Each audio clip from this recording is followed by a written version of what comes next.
All right, Craig. Here we are again, ready to pick another national team for Canada. We're inside 100 days to the 2026 Olympics. So we're going to pick Team Canada for Milan in February. We're picking the team as of today for February's Olympics. So we'll get the easy stuff out of the way early. Okay. 6 players been named to the roster already. We are in agreement that these 6 players, of course, are on the roster, but actually where they will place as well. We're going to go through line by line, pair by pair, goalie by goalie. So the first 6 guys are Crosby, McKinnon, Reinhart. We are in agreement that that is the A-line. We can call them the number 1 line. That's the number 1 line, Crosby, McKinnon, Reinhart. We don't have to talk about that. They were there before. They're going to be there again. We have McDavid and Braden Point, already named, on the second line. And, of course, we have Cale Makar as the number 1 defenseman. Those 6 are guaranteed. We already agree that's where they're going to play. Now, we also agree on 5 other players that are not only locks to make the team, but we agree where they will go once they are on our team. That is Nick Suzuki, 3rd line center. Brad Marchand's on our team, 4th line left winger. Devon Taves is Makar's partner, and we agree Jordan Binnington as the number 1 and Logan Thompson as the number 2. So, Suzuki, we both have him as the 3rd line center. Why do you have him there? Why is it a lock for both of us? Well, it's opened up that spot for Nick Suzuki, because Sidney Crosby showed playing left wing with Nathan McKinnon is just a perfect fit. Sidney Crosby would be the center in that spot behind McKinnon and McDavid, if not for him playing left wing. Nick Suzuki's a premier two-way player. Right. He can contribute offensively. You look at where McDavid and McKinnon fit in on the offensive side of things, but you're not losing anything offensively with him moving down the lineup, and you have all the defensive acumen that he brings to the game. Yeah, there's no question. He's on the team. He's one of the best foot forwards in the league. All right, so let's work down line by line. We already have Crosby, McKinnon, Reinhart done. Line 2, we got McDavid in the middle, Point on the right. Who do you want? I'm not going to give it. Who do you want as your left winger? Which is fair. So I'm going to make a case for Zach Hyman. And a couple of things. The facts are, over the previous 2 seasons in playoffs, only Sam Reinhart on this Canadian team has scored more goals than Zach Hyman. So we know that. We also know that he's hurt and he hasn't played yet this year. Those are unalterable facts. What I'm looking at with Zach Hyman there is to try to find the player that gives McDavid the most comfort to be at his very best. We saw in the 4 Nations, there was a little bit in and out, up and down with Connor McDavid despite scoring the championship-winning goal. So I'm trying to find that fit, and here's where I now go to where I think he's a fit.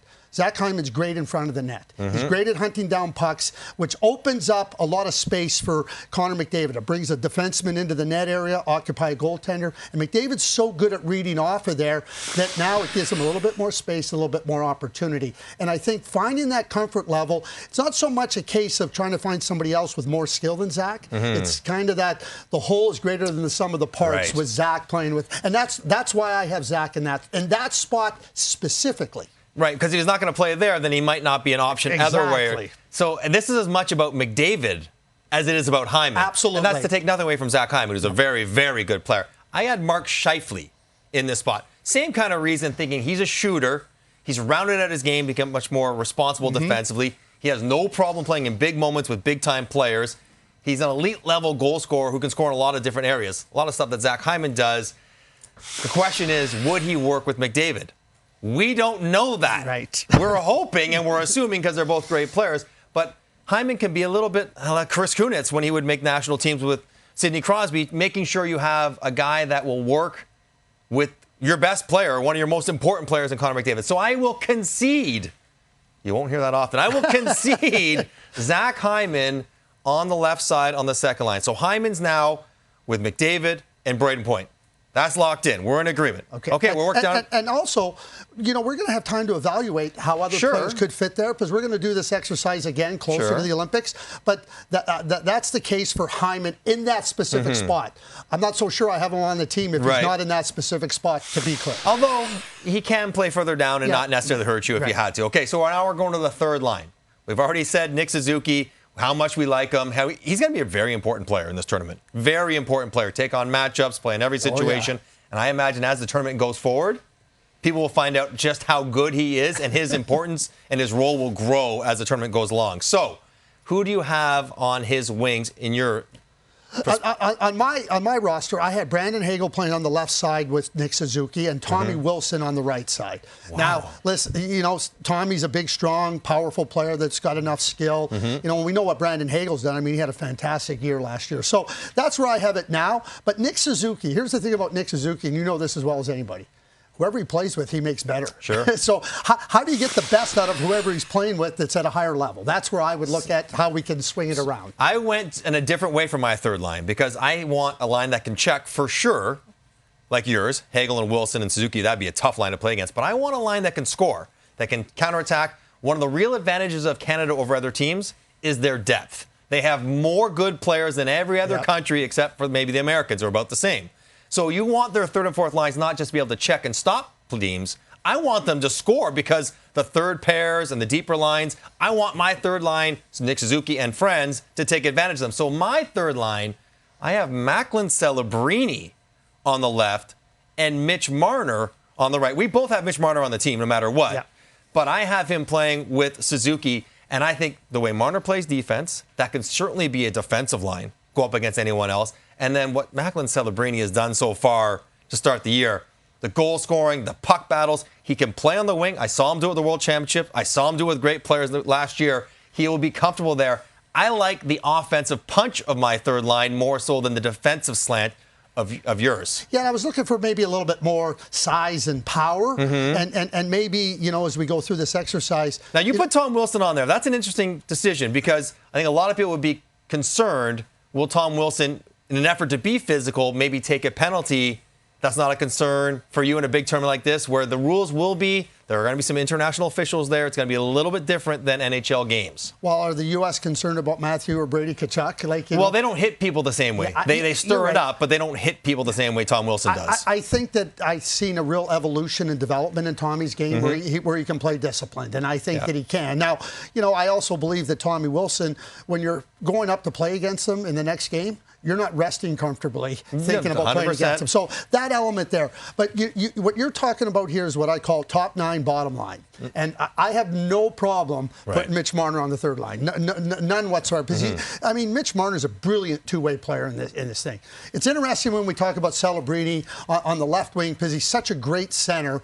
And I start to think about being untested on the left wing. Small sample size, and he's so smart.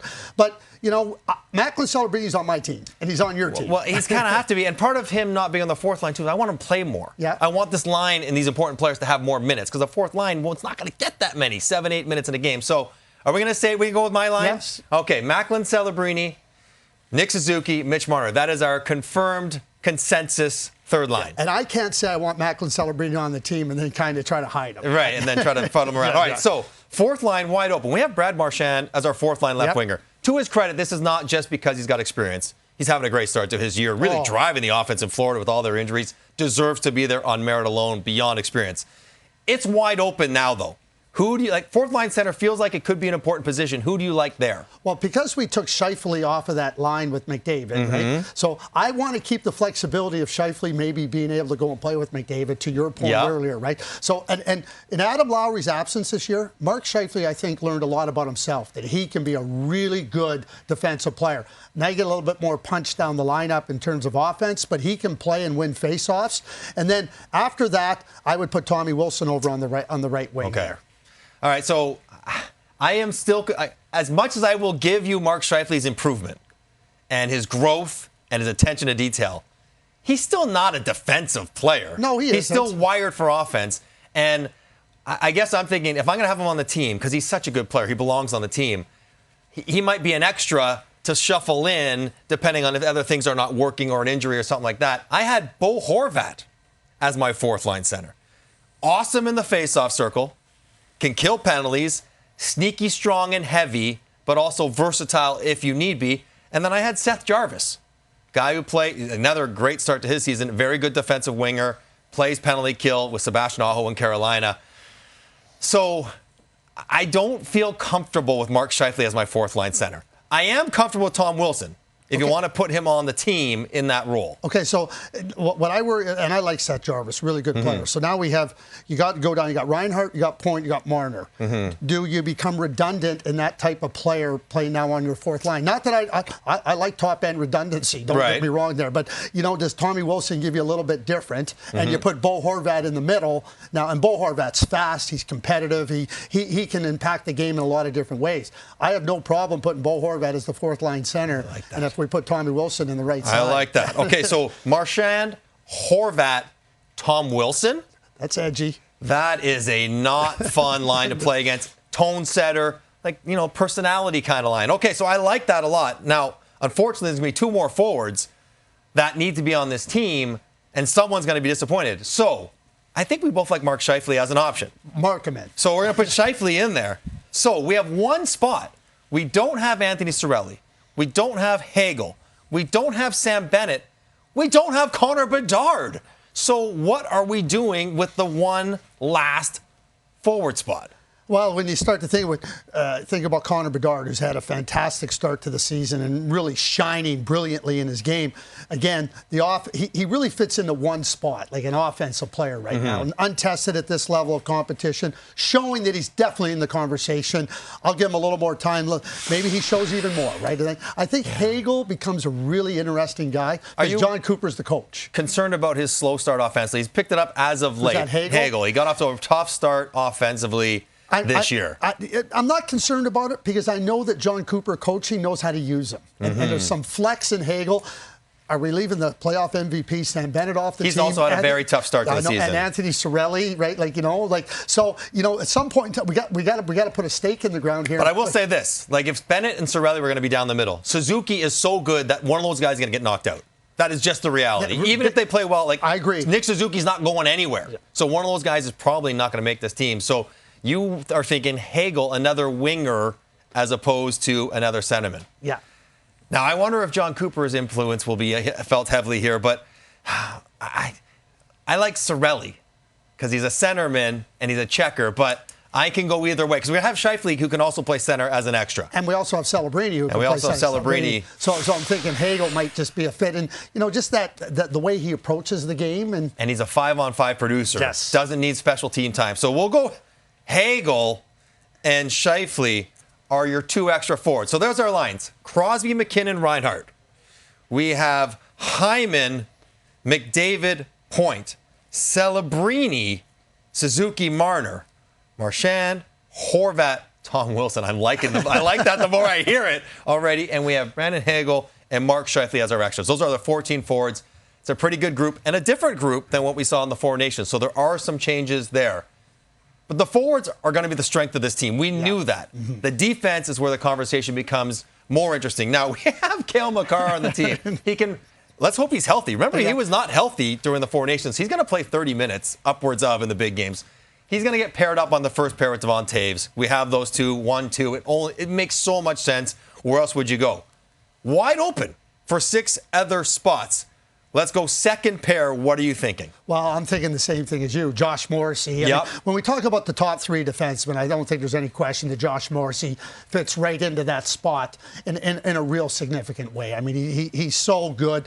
We know what Colton Parayko did, and you can start to look at him potentially in that spot. But that right side it's in flux. It is. It's a real big flux. I got Shea Theodore there, who broke his wrist. I like that. In the Four Nations. We didn't get to see what he could do. He is so smooth. I think they can handle the offside. I think Morrissey will be better having played for Canada once with that big stage, all those big players. And Shea Theodore, who's a big-time player himself. I have Morrissey Theodore. I think we both have them on their teams, but as a pair. I like that. And Shea Theodore is a left shot, right side defenseman. He can play that right side. It's not like you're shifting. He plays that spot with Braden McNabb in Vegas.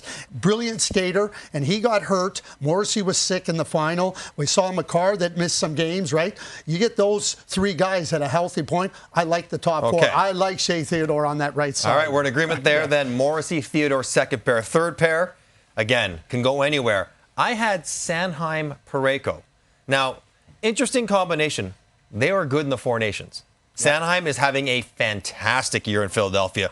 One of the best defensive defensemen. One of the best defensive defensemen in the league. That's what you're going to ask for out of these guys. Penalty killing, defensive play. They're never going to sniff a power play. They never have to produce offense. That's for the top four.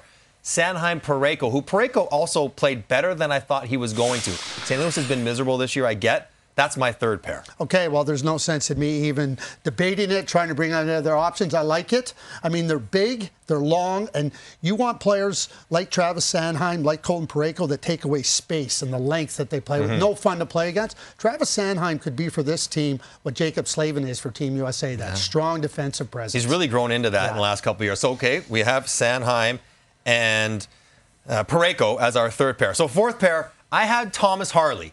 He flew in, emergency in the Four Nations, and was up to the challenge, was not overwhelmed at all. He's only gotten better. He's gotten the big contract. Is he on your team? Yes, okay. Absolutely. He is. You know, and again, the skating, you know, how he plays the game, the familiarity he has with that level of competition. We're not guessing at Thomas Harley here. Okay, so Harley, he's the seventh defenseman. I'll give it to you to start. Fourth pair, right side defenseman. You can go Mackenzie Weegar, Drew Doughty. Noah Dobson's been great. Brandon Montour, Aaron Ekblad. Where are you thinking? Matthew Schaefer. Well, I mean, Schaefer's an interesting one. I just think it's too early to talk about Matt Schaefer. So I had Aaron Ekblad on there, but now that we have Parayko in that spot, right, I'm not so sure there might not be a different player that might be a better fit in there. I mean, Mackenzie Weegar, I mean, the Calgary Flames had a little bit of time. I love Mackenzie Weegar. He's also a guy that can flex on the left and right side depending on what happens. But my guy was Aaron Ekblad just based on, you know, the last two playoffs and how big and strong and important he was for Florida. So that's where I left. But and you can't argue with his play in the playoffs. I will quibble perhaps with his foot speed. Yeah. Again, this best tournament where it's only going to be the fastest players and all the interference stuff, I don't know if that's going to get called like it doesn't get called in the playoffs. I got Brandon Montour. It was Montour Doughty. For me, was one or the other. I got Brandon Montour, right shot guy, nothing if not explosive. He does everything fast. He is fearless. He is competitive. He brings great energy. If someone gets hurt, he can play big minutes, shoots it hard, passes it hard, competes hard, and he shoots right. And there's something to this left-right thing that I think warrants consideration. I love Brandon Montour. He's a difference maker. When the game is in the balance and you need somebody to make a play, he's not afraid to go and try to make a play. And I like that. I like him and Harley, because they're such great skaters. And the way they can just get moving forward, and we talk about the pace of the game and the way how fast it is. I know talking to Peter DeBoer, Bruce Cassidy, and Rick Tocchet following the Four Nations last year, they said they stood behind the bench. They couldn't believe how fast it was. And they said, we better start coaching because we're going to get mesmerized by the speed. Yeah. That's a big factor here. I love Brandon Montour in that spot. I really do. I love him. And Harley and Montour can move around if need be. The other stuff doesn't work. So we're confirmed Taves McCarr, Morrissey Theodore, Sanheim Parayko, Harley Montour. Yeah. I actually like that. That sounds I like possible. the Montour thing. So good on you. We're going to go to goaltending. Okay. Which is not a strong point for the country of Canada right now. Jordan Binnington, we both have as our number one. The stats give us no reason to put him. We have Logan Thompson as the number two on our team, but playing in behind Binnington. Logan Thompson undeniably has been miles better than Jordan Binnington this year. Are we both still deferring to the Cup, to the Four Nations, to the big moments to give Jordan Binnington the starting number one spot? To start the first game. Yes. He's earned that. He's earned the grace of it. He's on the team. John Cooper, following the Four Nations, said he was always my guy. Well, there comes a point in time when you might have to make. Pat Quinn had to make that decision in 2002. Yeah, pulled Cujo, his goalie. And his goalie. Right? Keep that in mind and try to get there. Happened in 2010 as well, you know, with Luong going. And Brodeur was on the other side of that. He got the beneficiary in the first one, then on the other side. So I think that he gets the benefit of starting. It's going to be up to him to keep the net. Will you play Logan Thompson game two no matter what? Yes. Okay, so he's going to get a game, and then you're going to take it from there. Logan's been brilliant. He's been incredible. Last year, again this year, he's earned, like when we talk about earning your spot on the team, he has done that in every single fashion. I think that's how it's going to play out. And I think so. Binnington 1, Thompson 2, 3, Montembeault and Hill. Montembeault's had a tough start. Hill's been injured. Those are the two guys on the Four Nations team. We got Darcy Kemper, Mackenzie Blackwood, Tristan Jarry. Where do you go for 3? I'm going to Kemper. Yeah, so am I. Yeah. He won a world championship. He was brilliant last year for the LA Kings. He's been good this year again. To me, that's my third guy. Yeah, and he's won a cup before, and he's got the experience to be a good personality as a third goalie. So I think we're in agreement with Binnington and Logan Thompson and Darcy Kemper. All right, so that's our roster today. This is not the last time we're going to do this. There are several more months before puck is dropped in Milan. We'll be doing this on a monthly basis and updating our proposed Olympic team for Canada.